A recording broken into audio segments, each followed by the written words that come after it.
Okay, we're going to do a brief, as I joke, brief, it's never brief, but a video about HPV. HPV is the virus, human papilloma virus, that's incredibly common, that we care about because it is the culprit in cervical cancer. Buttoning up my shirt. But the likelihood of you getting cervical cancer from HPV is incredibly small. So hear me out so that you don't freak out if you hear from me or another doctor that you have HPV. The lifetime likelihood of any of us getting HPV is 80 to 90%. We get it from having sex. And we get it really from skin-to-skin contact, unlike other STIs like chlamydia or HIV or hepatitis, which come out of the semen or blood. This does not. This is merely skin-to-skin contact. Upside being, you don't have to be like, oh my God, it's so horrible and gross and weird if I got it. Downside being, if you are embarking on an adult endeavor like having sex, you will potentially be exposed to HPV because it lives on the skin. Even if you said, I'm using condoms 100% of the time, I'm going to say, great, I believe you.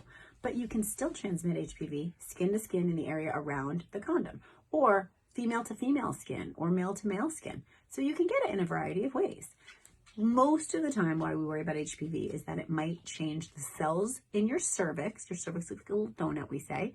Those cells are susceptible to the HPV invading into them and creating abnormalities that, in theory, if left alone, can go from mildly abnormal to more abnormal to more abnormal to cervical cancer. The good news is, A, most of us with HPV will never have cervical cancer. B, HPV, as I joke, is very smart because it infects 80 to 90% of us, but it affects, as far as causing cancer, a very small amount, because the majority of time your own robust, healthy immune system will reverse any changes of these cells back to normal if left alone, especially if you allow your immune system to work well. Meaning, stay in good health, try to keep your immune system strong, don't smoke because the virus likes nicotine and allows the virus to do things that are more onerous.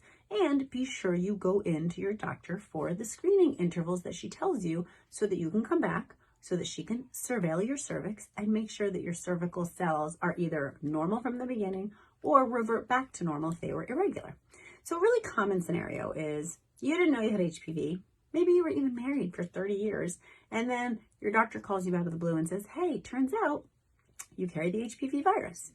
The important nuggets I follow up with when I make this phone call, which is several times, like today alone I called several times, last week several times. And it's either, someone who's in a new relationship, someone who's married, someone who hasn't had sex in 2 decades, that can happen. Because the HPV virus, when we get exposed to it, can sit there. It can kind of, I don't love saying that lay dormant, but it can lay dormant, meaning it can sit there without being discovered by our pap smear tests.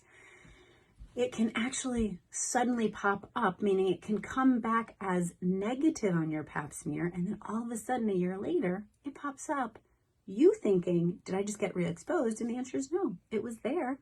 And we know that something can trigger it to kind of rise up to a higher viral load where it shows up on our test. And then it comes back positive. Then you get a phone call and you freak out. So what I remind patients the minute I call and say, hey, turns out you have HPV, it's really common, 80 to 90% of us have it. That's one. 80 to 90% of us carrying anything should make you feel like it can't be that bad. 2, it is not a sign of infidelity.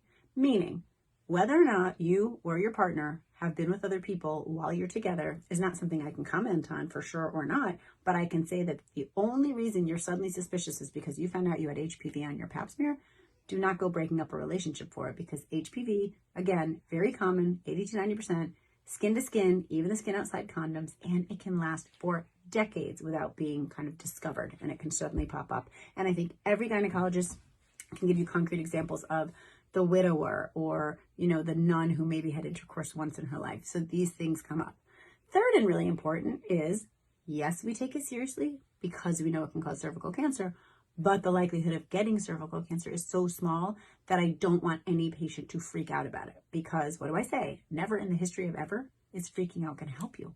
So there's no point in freaking out, because why would you freak out? Is that going to help? And is it even warranted to freak out? No. All we're saying is you have HPV. It's very common. We know it. Now that we know it, we can't turn a blind eye. We have to do certain things. And those certain things typically are in the form of either repeat your pap smear in a year if your cervical cells were normal, but the HPV just showed up on the pap smear, or if your HPV was there and your cervical cells were irregular, Then your doctor will do a colposcopy where she looks at your cervix with a microscope, takes a couple little samples to prove that the changes are only mild, because mild changes of your cervix can get reverted back to normal by your own body's robust, healthy immune system. What if I have not mild changes? What if my changes are really severe? Then the answer is, don't despair. Severe changes, which sound terrible, that word, but severe changes are the ones that we then don't just wait and watch, but we actually remove. And when we remove them in the form of something called a cone biopsy, typically done with something called a LEEP, L-E-E-P, that removes the changes. And then you're usually okay. You still need follow-up and surveillance, but the likelihood of then the HPV causing more damage is very small. Is there anything you can do to prevent HPV? Well, you can get vaccinated against Gardasil, and yes, I am a proponent of it, and I would do it, and I have done it for my children who are age eligible. Yes, I would tell people to continue not to smoke. No, you can't say that I'm just never going to get because I'm only going to have sex with one person with condoms, because even that one person with condoms every single time, if they had sex with one other person, could give it to you. So the only way you can guarantee that you'll never be exposed to HPV is to never be sexually active, which, by the way, might be a choice you make, and that's okay. If, on the other hand, you choose to have a relationship, you should be prudent. You should use condoms for other reasons as well, but you should also cognizantly accept that this is a small risk to take, because the likelihood of your HPV causing cervical cancer when you are appropriately surveilled with your pap smear test is very small. In other countries, cervical cancer is still actually very worrisome, and very much a cause of morbidity and mortality, meaning problems happening with people clinically and death, which is incredibly sad, because we know it's something that we can find and fix. But we need the infrastructure to find and fix it. And we're very lucky in America we have that. Despite all of our medical travails, we have that system. Many third world countries don't have a system where they can continuously do the pap smear, do their follow-up, do that test called the colposcopy. So that's the issue with it. Now, again, is there cause for freak out? No, but day in and day out, when I call patients, people get freaked out. And so it was a reminder today, because I don't know why, I feel like more of my patients freaked out than usual. Maybe I wasn't on my best game explaining how not worrisome it is. What's really important to know is that if your doctor, like me, wants to comfort you by saying don't freak out, you have to also remember, she might be saying, like me, I don't freak out about it because I know that we're going to surveil, and then we can find changes early, and if we need to do something, we'll fix them. What I don't want is to be so comforting that I'm like, don't worry, and give the signal to the patient that they don't need follow-up. I do worry about HPV as a culprit for cervical cancer, because I know that it's something I can find and fix. But I don't worry about it in women who've been exposed, because 80 to 90% of women and men are exposed, as long as those women are good about their follow-up. Now, do men even know they have it? By and large, they don't, because men do not have a pap smear equivalent.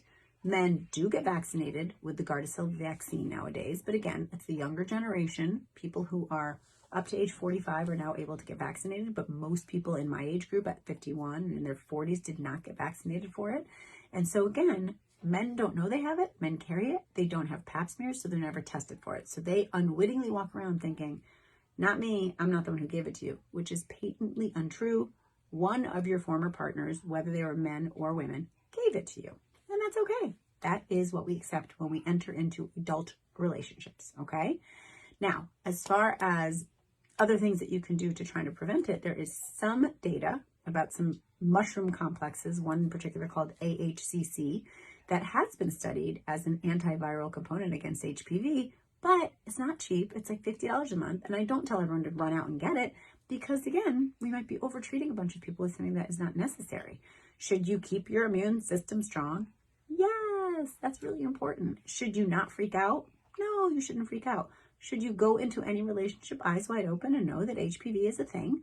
HPV is something we all can get exposed to. HPV is something we can try to prevent by getting the vaccine, but lo and behold, we still might get it.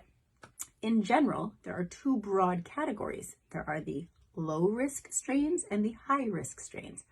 Terrible vernacular. I don't know who picked it. Low risk implies that those strains, of which there are many HPV strains in the low risk category, those strains can cause condyloma, which is genital warts. I know, That sounds gross to you, but it's common. Those are not risky. Those are not going to cause harm, hence the reason low risk. The other side, the other category, again, of which there are many strains of the virus, are called the high-risk strains, which is too bad because that implies to you that you are at high risk for getting cancer if you have the HPV virus. And the answer is you're still not. You are still just at risk, like 80 to 90% of us who have it. You need to be surveilled. You need to know you have it. You need to make sure that you do your pap smears at the appropriate interval that your doctor tells you. But are you at high risk for getting cervical cancer? The good news is no. The vast majority of us who have HPV will never get cervical cancer. Now, let's say you've seen your doctor every year. You've had your pap smear every 1 to 5 years, depending on your screening interval. You've never been told that you tested positive for HPV. Can you safely assume you don't have it? And let's assume in addition you were vaccinated, and let's assume in addition you've only had sex with 2 people in your life, condoms almost all the time. The answer is you still can't assume you don't have it because it's just so prevalent.